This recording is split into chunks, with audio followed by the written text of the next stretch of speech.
جائیداد دولت ہر چیز لے لو، ادھر ہی رہنے دو، پھر مجھے مدینہ جانے کے لیے اجازت دیتے ہو ہجرت کی بغیر قتل و غارت کے؟ جی پھر آپ چلے جائیے۔ سارے کا سارا مال صہیب رومی نے مکہ میں جو ساری زندگی کمایا چھوڑ کے مدینہ کی طرف ہجرت کی۔ اللہ نے آسمان سے آیتیں نازل کر دی کہ بعض بندے ایسے ہیں جنہوں نے اللہ کی رضا کے لیے اپنی جان کا سودا کیا۔ اسپیشل صہیب رومی کے بارے میں یہ آیت اتری۔ اور بعض بدبخت ایسے بھی تھے کہ جن کے بارے میں نبی کریم صلی اللہ علیہ وسلم کے پاس ثعلبہ بن حاطب آئے اور آ کے کہا اللہ کے رسول میرے لیے دعا کر دیجئے۔ رسول اللہ نے دعا کر دی، مال وافر ہو گیا، بکریاں وافر ہو گئی، زکوٰۃ کا حکم نازل ہوا، رسول اللہ نے قاصد بھیجا۔ آگے سے کہتا ہے کہ یہ تو ٹیکس ہے، یہ تو جزیہ ہے، یہ تو کافر لیتے ہیں۔ بعد میں شرمندہ ہوا، بعد میں نادم ہوا، رسول اللہ صلی اللہ علیہ وسلم کے پاس آیا اور آ کے کہا یہ لے لیجئے۔ نبی کریم نے کہا جب ایک مرتبہ ہم کسی کو کہہ دیں ہمیں دو وہ نہ دے پھر ہم نہیں لیتے۔ وہ ساری زندگی روتا رہا کہ کاش نبی کریم کو جواب نہ دیتا۔ حضرت ابو بکر کا دور آیا، حضرت ابو بکر کے پاس آیا کہ مجھ سے زکوٰۃ لے لیجئے۔ ابو بکر نے کہا میں کیسے لوں، جس سے رسول اللہ نے نہیں لی میں بھی نہیں لوں گا۔ عمر کے پاس آیا کہ اب مجھ سے زکوٰۃ لے لیجئے۔ اس کے بارے میں بھی قرآن میں آیتیں اتری۔ اور بعض ایسے تھے جنہوں نے اللہ سے وعدہ کیا تھا، وعدہ کیا۔ میرے بھائیوں اس بات کو یاد کرو، جب انسان کوئی نیکی کی نیت کا ارادہ کر لے نا اور اللہ سے وعدہ کر لے اللہ اگر تو مجھے مال دے گا میں تیرے راستے پہ خرچ کروں گا، جب یہ وعدہ کرنے کے بعد بخل کرتا ہے تو معاذ اللہ مفسرین نے لکھا ہے ایسا بندہ جو اللہ سے یہ وعدہ خلافی کرے نا، اللہ تو میرا یہ کام کرے گا میں نیکی کا یہ کام کروں گا، اللہ تو مجھے مال دے گا میں خرچ کروں گا، اللہ تو میرا یہ مشکل سے نجات دے دے میں یہ کروں گا، اور پھر اگر اللہ سے وعدہ پورا نہیں نہ کرتا تو معاذ اللہ منافقت کی عالم میں مر جاتا ہے، ایمان سے ہاتھ دھو بیٹھتا ہے۔ اللہ ہم سب کو اس عالم سے محفوظ فرمائے۔ اور حضرت عمر نے ایک گھوڑا ایک بدو کو دیا، اس کی حالت نہ بڑی پتلی ہوگی، اس نے کیئر نہ کی۔ رسول اللہ صلی اللہ علیہ وسلم کے پاس آئے، کہا اللہ کے رسول وہ تو میرا گھوڑا مرنے والا ہے۔ رسول اللہ نے کہا تجھے کیا ہے، تو نے تو دے دیا۔ رسول اللہ میں وہ گھوڑا واپس لینا چاہتا ہوں۔ رسول اللہ صلی اللہ علیہ وسلم نے کہا اگر تو ایسا کرے گا تو معاذ اللہ فلاں جانور جیسے الٹی کر کے چاٹ لیتا ہے نا، اس طرح کسی کو صدقہ دے کے واپس لینا ایسے ہی ہے جیسے جانور کا الٹی چاٹنا۔ حضرت عمر نے کہا پھر میں واپس نہیں دیتا، کوئی حال تو بتائیے۔ کہا خرید لو، اس سے خرید لو، اس کو پال لو، اگر تم چاہتے ہو تمہارا گھوڑا تندرست ہو جائے۔ تو میرے بھائیوں جو صدقہ زکوٰۃ کی ایک شرط یہ بھی ہے کہ لا تبطلوا صدقاتکم بالمن والاذی، کہ تم اپنے جو صدقے دیے ہوئے ہیں نا ان کو ضائع مت کرو۔ کس بات سے؟ احسان جتلا کے۔ اور میں نے تجھے فلاں وقت میں پیسے دیے تھے، میں تیرے فلاں موقع پہ کام آیا تھا، تجھے یاد نہیں؟ میں نے فلاں مصیبت کے اندر تیرا کام کیا تھا۔ لا تبطلوا صدقاتکم، اس طرح خطرہ پڑ جاتا ہے کہ اللہ کہیں تمہارا صدقہ ہی ضائع نہ کر دے کہ تم نے تو جتلا دیا۔ قول معروف خیر من صدقہ، اچھی بات اس صدقے سے بہتر ہے جس کے پیچھے احسان جتلانا ہو۔ اس سے بہتر ہے بندہ اچھی بات کہہ کے انکار ہی کر دے۔ یعنی اس آیت کی تفسیر میں بعض مفسرین نے لکھا ہے ایک بندہ کسی کو 1 لاکھ دیتا ہے اور بعد میں جتلاتا ہے تیرے پر کیس تھا میں نے 1 لاکھ دیا تھا، تجھے یاد ہے؟ اس سے بہتر تھا کہ وہ اچھی بات اس کو کہہ دیتا کہ بھائی میرے پاس پیسے نہیں ہیں، یہ اس بات سے بہتر تھا کہ بعد میں اس کو جتلایا جاتا۔ یاد رکھیے یہ جو بخل ہوتا ہے نا، یہ جو دل کی تنگی ہوتی ہے، یہ دنیا کی محبت کی وجہ سے ہوتی ہے۔ میرے بھائیوں دنیا اللہ اور اس کے رسول کے نزدیک کیا ہے؟ آپ نے یہ باتیں سنی ہوئی ہیں کہ دنیا کی حیثیت مچھر کے ایک پر کے برابر بھی اللہ کے نزدیک ہونا، اللہ کے نزدیک تو وہ دنیا میں کسی کافر کو 1 گھونٹ پانی بھی نہ پلائے، 1 گھونٹ پانی نہ پلائے کہ یہ میرا انکار کیوں کر رہے ہیں، اللہ کے نزدیک حیثیت بڑی کم ہے۔ اور اسی طرح رسول اللہ صلی اللہ علیہ وسلم کے نزدیک حیثیت بڑی کم ہے۔ کیا بعض حدیثیں انسان کو تسلی نہیں دیتی، تشفی نہیں دیتی، آرام نہیں دیتی، سکون نہیں دیتی؟ میرے بھائیوں یہ دنیا دھوکے کا ایسا گھر ہے، یہ سراب ہے، یہ ایک خواب ہے۔ اگر آپ قرآن کا ترجمہ پڑھیں، آپ قرآن کی آیتوں کا مطالعہ کرتے رہیں، اللہ کی قسم ایک وقت آ جاتا ہے بندے کے برین میں یہ بات بیٹھ جاتی ہے کہ میں یہ جو زندگی گزار رہا ہوں نا، یہ خواب کی زندگی ہے، یہ حقیقت کی زندگی نہیں ہے۔ میرے بھائیوں، سمجھانے کے لیے آپ کو کہہ رہا ہوں، یہ زندگی جو آپ کو بڑی طویل لگتی ہے، مشکلوں والی لگتی ہے، بیوی بچے پالنے والی، بیماریوں والی، آفتوں والی، تکلیفوں والی، یہ جو زندگی ہے نا، یہ حقیقت میں خواب ہے۔ اس کو قرآن پاک میں سراب کہا گیا۔ جس طرح صحرا کے اندر دور ایک جگہ انسان کو محسوس ہوتا ہے سورج کی روشنی میں یہ پانی ہے، وہ پانی نہیں ہوتا، اسی طرح اس دنیا کی حیثیت ہے۔ یہ قرآن کے لفظ ہیں، کسی مولوی کے لفظ نہیں ہے۔ وجہ کیا ہے؟ وجہ یہ ہے کہ جس وقت موت آتی ہے نا، انسان کے سامنے پردہ اٹھتا ہے نا، یہ بھی نبی کریم صلی اللہ علیہ وسلم نے فرمایا ہے کہ خبر کا سننا آنکھ کے دیکھنے جیسا نہیں ہوتا، یہ حقیقت ہے۔ ہم ایمان بالغیب تو لے کے آئے ہیں، لیکن جس وقت وہ پردہ اٹھ جانا ہے نا، پھر انسان نے کہنا اوہ، 1 ارب نہیں، 2 ارب نہیں، 1 کھرب نہیں، 2 کھرب نہیں، کھرب ہاں کھرب سال کی نہ ختم ہونے والی زندگی میں قدم رکھنے لگے ہیں۔ جب کھرب ہاں کھرب سال انسان کے سامنے آ جائیں گے، بتائیے یہ 60 سال انسان کو کیا لگیں گے؟ لم یلبسو الا عشیۃ او ضحاہا، جب بندہ موت کی وادی میں اترے گا نا، قیامت کے دن رکھیں، یعنی اس جہت میں بھی قدم رکھ رہا ہے یا کل قیامت کے دن اٹھ گیا ہے، تو وہ کیا کہے گا؟ پوری دنیا کی زندگی اس کے سامنے کیمرے کی طرح جب چلے گی نا، تو وہ کیا کہے گا؟ لم یلبسو الا عشیۃ او ضحاہا، اوہو میں تو ایک لمحہ، ایک پہر دنیا میں گزار کے آیا ہوں، اتنی زندگی تھی۔ کم لبستم قالوا لبسنا یوما او بعض یوم، وہ 50,000 سال کا اکیلا دن دیکھ کے انسان کی عقل ایسے ٹھکانے لگے گی، کہے گا شاید ایک دن تھا، نہیں وہ تو دن بھی پورا نہیں تھا۔ اس لیے نبی کریم صلی اللہ علیہ وسلم نے تسلی اور تشفی کی ایک حدیث میرے اور آپ کے دل کو ٹھنڈا کرنے والی، اللہ ہم سب کو جنت الفردوس میں جگہ عنایت فرمائے۔ نبی کریم صلی اللہ علیہ وسلم نے کہا دنیا کا جو بندہ بڑا تنگی میں، بڑی مشکل میں دنیا کے اندر گزر بسر ہم کر رہے ہیں، کوئی مشکل میں ہے، کوئی آسانی میں ہے، لیکن مثال نبی کریم نے آپ کی اور میری تسلی کے لیے کیا دی؟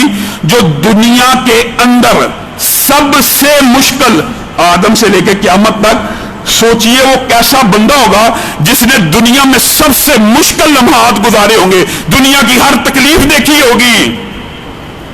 نبی کریم نے فرمایا کل قیامت کے دن اللہ رب العزت اس بندے کو ایک لمحے کے لیے جنت سے ایسے چکر لگوائے گا اور باہر نکال لے گا، اور اس سے پوچھا جائے گا بتا دنیا کیسے گزری؟ وہ کہے گا اللہ جنت کی نعمتیں دیکھ کے ایسے لگتا دنیا میں کوئی مشکل آئی ہی نہیں ہے۔ یہ تسلی کی حدیث ہے، یہ تشفی کی حدیث ہے، یہ رحمت کی حدیث ہے۔ اور اسی حدیث کا دوسرا ٹکڑا غضب کا ہے، عذاب کا ہے، خوف کا ہے، ڈر کا ہے۔ نبی کریم نے کہا وہ بندہ جو دنیا میں سب سے زیادہ ڈال رہا کہ دنیا کے اندر کبھی کوئی تنگی آئی نہیں، کبھی کوئی مصیبت آئی نہیں، کبھی کوئی دکھ آیا ہی نہیں، جب بھی کوئی چیز چاہی مل گئی، صحت کو بھی خرید لیا، گھر کو بھی خرید لیا، تعلیم کو بھی خرید لیا، ہر چیز کو اپنے ماتحت کر لیا۔ کل اللہ رب العزت اس کو جہنم میں ایک لمحے کے 1000ویں حصے کا چکر لگوائے گا، اور اللہ پوچھے گا بتا کیا دیکھ کے آیا؟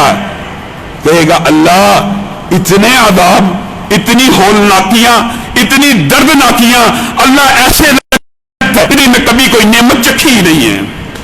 جتنی نعمتیں دنیا میں چکھ لینے کے بعد سودا جہنم کا کرنے والے، جہنم کے اوپر مطمئن ہونے والے، اس حدیث میں ایک لمحے کی جہنم کی ہولناکی سے ڈر جائیں، ایک لمحہ ساری دنیا کی سب سے زیادہ خوش رہنے والے انسان کو ساری نعمتیں بلا دے گا۔ اور جہنم میں رہنا کتنا ایک لمبا عرصہ، ایک طویل باب ہے۔ انشاءاللہ اس بات کو آگے بڑھاتے جائیں گے جیسے جیسے دروس آئیں گے۔ حضرت عیسیٰ کا ایک اسرائیلی روایت میرے ذہن میں آ گئی، دنیا داروں کے ساتھ کرتی کیا ہے۔ حضرت عیسیٰ کے ساتھ ایک بندے نے معاہدہ کر لیا، مختصر کر کے آپ کو بتاتا ہوں۔ حضرت عیسیٰ نے کہا میرے ساتھ روٹی شیئر کرے گا؟ کروں گا۔ اب وہ بندہ देखने लगा ईशा के पास एक रोटी है और मेरे पास 2 रोटी हैं। कहने लगा मैंने तो बड़ा घाटे का सौदा कर लिया, मैंने तो सोचा है इसके पास 3 होंगी, मेरे पास 2 हैं, आधी मुझे ज्यादा मिल जाएगी, अब तो आधी भी देनी पड़ गई, 1.5 हो गई।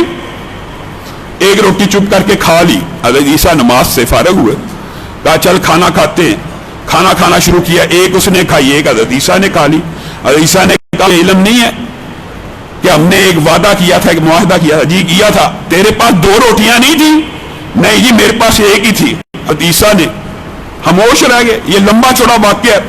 3 सफर के अंदर मौजूदात हज़रत ईसा ने उसको दिखाए ताकि बंदे को अपनी गलती का एहसास हो जाए, नादम हो जाए। एक अंधे को, कोड़ी को अल्लाह के सेहतियाब हो गया, एक हिरन को ज़िबा करके खाया, उसको अल्लाह के हुक्म से जिंदा कर दिया, नहर के ऊपर चले। ये सारे मौजज़ात देखने के बाद भी जब भी कोई मौजज़ा देखते तो उससे पूछते तेरे पास रोटियां 2 नहीं थी? वो कहता नहीं अल्लाह की कसम एक ही थी। अब ये तीनों मौजज़ात देखने के बाद जब हज़रत ईसा ने हुज्जत तमाम कर ली ना, तो ईसा ने कहा ये सामने सोने की 3 डलियां हैं, जिसके पास 2 रोटियां होंगी उसको 2 मिलेंगी, जिसके पास 1 उसको 1। कहने लगा मेरे पास 2 ही हैं, 2 ही थी, 2 ही थी। हज़रत ईसा ने कहा मुझे माल दौलत की हिरस नहीं, जा ये तीनों सोने की डलियां तेरी हैं। ये तीनों सोने की डलियां। दुनिया के पीछे भागने वाला आदमी अल्लाह के पैगंबर से भी झूठ बोल लेता है एक रोटी की खातिर। इंसान आज दुनिया के अंदर जितनी धोखाधड़ी, जितने फ्रॉड, जितने माल गबन के चक्कर हैं, सिर्फ इस रोटी और मालो दौलत की वजह से है। वो 3 सोने के टुकड़े लेके निकला, 3 डाकू आए, उन्होंने कहा एक एक सोने का टुकड़ा लेके उसको उसी वक्त कत्ल कर दिया। अब 3 डाकू आपस में सोने की तकसीम करें, एक डली तेरी, एक तेरी, एक तेरी। आपस में फैसला किया 2 ने कि यार हम 1.5 लेते हैं, इसको खाना लेने भेजते हैं। वो खाना लेने उसको भेजा, फैसला किया ये भी आएगा, इसको भी कत्ल कर देंगे। वो अकेला जब निकला उसके दिमाग में आया मैं अकेला 3 क्यों ना कमाऊं, खाने के अंदर जहर मिला लाया। ये दुनिया का अंजाम है, ये दुनिया की हकीकत है कि वो 3 डलियां न पहले को मिली न बाकी 3 को मिली। वो 3 पहले उसको कत्ल करते हैं, खाना खाते हैं, उसमें जहर खुद भी मर गए। मेरे भाइयों दुनिया, इसके पीछे भागना इंसान की बड़ी कम इल्मी की बात है। इंशाल्लाह इसी बात को आगे बढ़ाते रहेंगे। लेकिन आज जो एक बात आपसे कहना चाहता हूं, बहुत बड़ी खुशी की खबर यह है कि कौमी सलामती कमीशन में जो अक़लियतों का फैसला था, पहले वजारत ने वापस लिया, फिर उसको वफाकी कबीना की तरफ पेश किया, और अल्हम्दुलिल्लाह सुम्मा अल्हम्दुलिल्लाह आप सब लोगों के आवाज उठाने के बाद आज कबीना ने इस फैसले की मंजूरी दे दी है कि कौमी अक़लियती कमीशन के अंदर किसी भी कादियानी को नहीं डाला जाएगा। ये तो एक खुशी की खबर है अल्हम्दुलिल्लाह। और इंशाअल्लाह जब कभी दोबारा खत्म नबूवत के ऊपर हमला होगा, हमने और आपने उसी तरह किरदार अदा करना है। लेकिन हम नूरुल हक कादरी साहब से ये बात कहना चाहते हैं, जस्टिस शौकत सिद्दीकी ने एक रिपोर्ट लिखी थी कि कौन कौन मुल्जम है खत्म नबूवत के हलफनामे में छेड़छाड़ का। आपकी नाक के नीचे लोग काम करते हैं, आप उनके नाम भी तो जाहिर करें, आप उनको पकड़े भी तो सही। ये सारा मामला ठीक हो गया, हम वेलकम कहते हैं, कोई तसब्बुब का मुजाहरा नहीं करते। आपने वापस किया, लेकिन उन मुजरमों को भी पकड़िए जो आपके नाक के नीचे ये काम करते हैं, आपको खबर नहीं होती। वो शौकत अजीज सिद्दीकी ने कितनी बड़ी रिपोर्ट छापी, आज वो कानूनी दस्तावेज है कि जो लिखता है उसके ऊपर भी पर्दे डाले जाते हैं, जो उसको इंकिशाफ करना चाहता है उस पर भी प्रेशर डाला जाता है। हकीकत में शौकत सिद्दीकी को इसीलिए अदालत से बेदखल किया। अल्लाह इस तरह के जज को वापस लेके आए, उसका भी केस चल रहा है, अल्लाह उनको दोबारा अपनी सीट के ऊपर बहाल करे। उन्होंने ये रिपोर्ट में लिख दिया कि इसका मुल्जम शफकत महमूद और अनुषा रहमान है, जिन्होंने ये छेड़छाड़ की, किन के कहने पे की। ये इन दोनों को अगर पकड़ा जाएगा, प्रोब किया जाएगा, ये बता देंगे। इसी तरह पीर नूरुल हक कादरी साहब को प्रोब करना चाहिए ये काम किसके कहने पे हुआ। दूसरी बात ये, आज चौक दालगिरा में ये जो लॉकडाउन है, इसके हवाले से जो SOPs हैं, इस हवाले से एक इजलास हुआ। मेरे भाइयों बड़े दुख की बात है, अल्लाह की कसम, सदर साहब ने उलमा को इकट्ठा किया, उलमा ने ताउन किया। SOPs एक इखलाकी मुआहदा है जिसकी उलमा ने पासदारी की, हत्तुल मुमकिन कोशिश की, लेकिन उस इखलाकी मुआहदे की आड़ के अंदर जड़ावाला में हमारी जमात के अमीर को, फरूकी साहब को गिरफ्तार किया गया, किसी आलम को हथकड़ी लगाई गई। जुर्म क्या है? जिसने सजदा किया है, शर्म नहीं आई? ये जुर्म है अल्लाह के हजूर सजदा करना। इस मुल्क में जो वतन ला इलाहा इल्लल्लाह के नाम पे बना वो जुर्म हो गया। कल क़यामत के दिन क्या जवाब दोगे उस बंदे को हथकड़ी इस जुर्म की पदाश में लगाई गई कि वो लोगों की इमामत कराता है? वो देवबंद मसलक के अली साहब, उनको इस्लामाबाद में पकड़ लिया कि जुम्मे के अंदर बाहर जो लोग खड़े थे आपस में मिलके खड़े थे। बताइए आलम का क्या कसूर है, मौलवी का क्या कसूर है? SOP एक इखलाकी मुआहदा था, उसकी खिलाफ वर्जी हुकूमत करना शुरू हो चुकी है।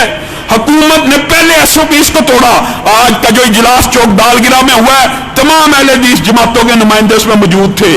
उसके अंदर यह मुतालबा किया गया है कि आप ये पुलिस का जो काम है ईमानदारी से बताइए, हमारे भाई हैं बेचारे बददिली से काम कर रहे हैं। हुकूमत के कहने पे इनका काम क्या है? उम्मत को मुजरमों से बचाना। इनको उम्मत के सबसे बेहतरीन अफराद जो सजदे करते हैं, जो नफल पढ़ते हैं, जो कुरान पढ़ते हैं, जो इबादत में तहज्जुद की नमाज अदा करते हैं, उनके पीछे लगा दिया। सारी पाकिस्तान की पुलिस मौलवियों के, मजहबी रहनुमाओं के और इबादत गुजारों के पीछे लगा दी है।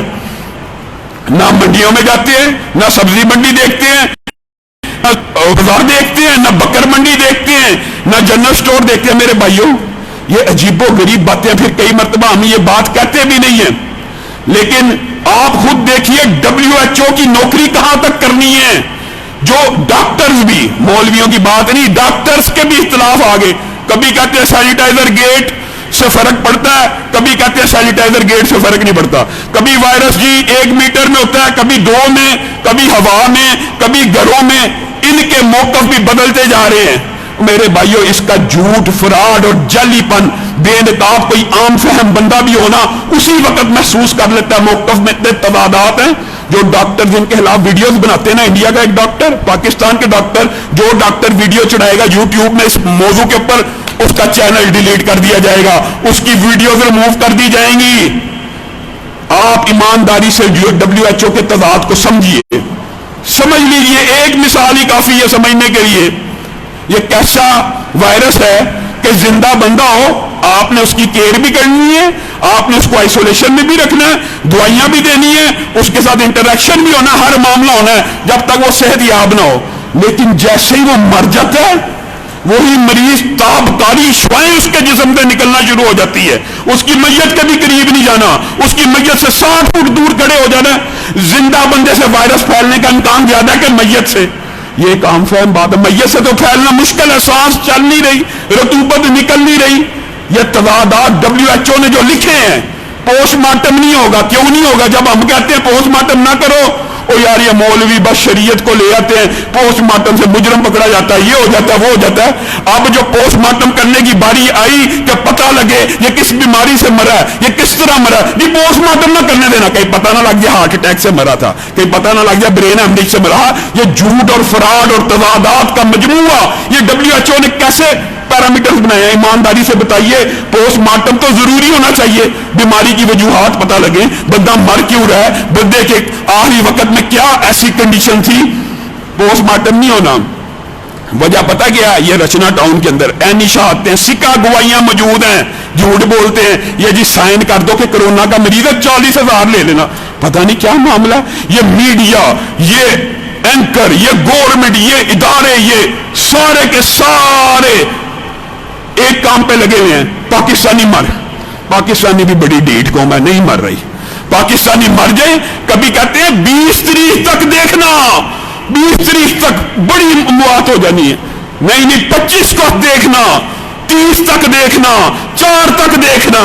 और कब तक डेडलाइनें देते रहोगे? कुछ नहीं होना इंशाल्लाह। पाकिस्तान के अंदर ये जो 500 जैली तुमने मारे हुए हैं ना, हमें भी पता है, इनमें से भी ये नगले से जिसको तुमने कोरोना कहा, इससे कम लोग मरे हैं। कोई हार्ट अटैक से मरा है, कोई दमे की बीमारी से मरा है। अगले दिनों मुझे एक गोरगन कहता है, लामा साहब, हंसी की बात है लेकिन हैरान कुन बात है, बड़ा मंदा जा रहा है। गोरगन कह रहा है, बेचारे के गांक, मैयत की गांक होनी है गोरगन की, बड़ा मंदा जा रहा है। अमवात शरह पाकिस्तान में कम हो गई है। इतनी पाकिस्तानियों ने कभी हिफाजत नहीं की होगी अपनी, आइसोलेशन वैसे भी। और मेरे भाइयों, ये कितने दुख की बात है। तजादात के ऊपर तजादात। हम कोई बात करेंगे ना, हमारा छोटा सा क्लिप चढ़ा देंगे, मीडिया के ऊपर और अकल के ऊपर पर्दा ऐसा पड़ा हुआ है। बयानात देखें इनके WHO के, ये जी वायरस साबुन से मर जाता है, सैनिटाइजर से मर जाता है। बदबख्तों, जो साबुन से मर जाता है उसके लिए तुम दवाई याद नहीं कर सकते, तो लानत है तुम्हारे इदारे के ऊपर। बंद कर दो ये यूनिवर्सिटियां, बंद कर दो इतनी इतनी बड़ी ऑर्गेनाइजेशन। साबुन से मर जाता है लेकिन अभी तक कोई दवाई और वैक्सीन नहीं ईजाद हुई।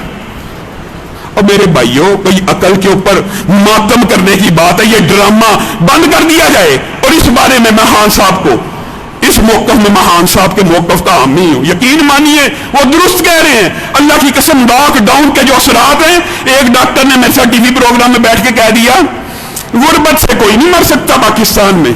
और बदबख्त खुदकुशियां शुरू हो गई हैं, लोग गुर्बत से मर रहे हैं। अल्लाह ना करे वो वक्त आए लोग एक दूसरे का माल खींचना शुरू कर दें। ये लॉकडाउन बंद कर दीजिए इंशाअल्लाह। पाकिस्तान के अंदर लॉकडाउन के और इसके अंदर भी तदाद है जी। आप बताइए, अमेरिका जी बच गया, उसने एहतियाती तदाबीर की, बरतानिया बच गया, पाकिस्तान नहीं कर रहा, पाकिस्तान नहीं कर रहा। और कोई ना बचा। जब उनकी अमवात की तादाद बढ़ी ना, मौका बदल लिया जी। उन्होंने भी मजाक समझा था, और बदबख्तों उन्होंने मजाक नहीं था समझा, वो घरों में छुप गए थे। उन्होंने जिस तरह की एहतियात की है पाकिस्तानी कर ही नहीं सकते। लेकिन तकदीर गालिब आ गई, जो घरों में छुपे हुए थे, छुपे हुओं के ऊपर वायरस ने हमला किया। पाकिस्तान के अंदर भी घरों में छुप जाने से बंदा नहीं बचेगा।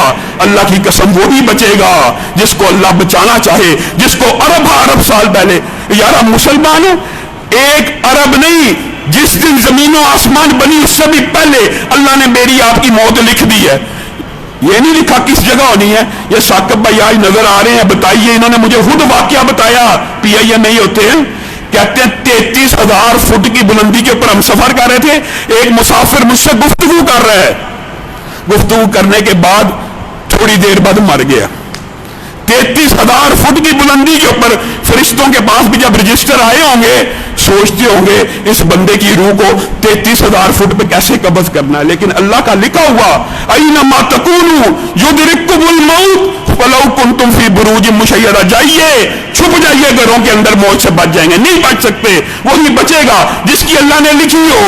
और बचने के इम्कान उसी के ज्यादा हैं जो अल्लाह के आगे सजदा करेगा, जो शिफा के मरकज में आएगा, जो रूहानी मराकज में आएगा। ये बदबख्त लोग, मैं पहले भी आपको कह चुका हूं, ये जो पीर है ना दम दुरूद वाले, ये जो शिफा सेंटर और खानकाएं जो छुप छुप करके लोगों को शिफा बांट ली, सारे बंद पड़े, सारे बंद हैं। कहां गए ये दावे कि एक फूंक से शिफा मिलती है? ये दोबारा अपनी दुकानें खोलें। आप लोगों ने इनके साथ वो मामला करना जिसके ये वो मुतलक है। सुभान रब्बिक रब्बिल इज्जति अम्मा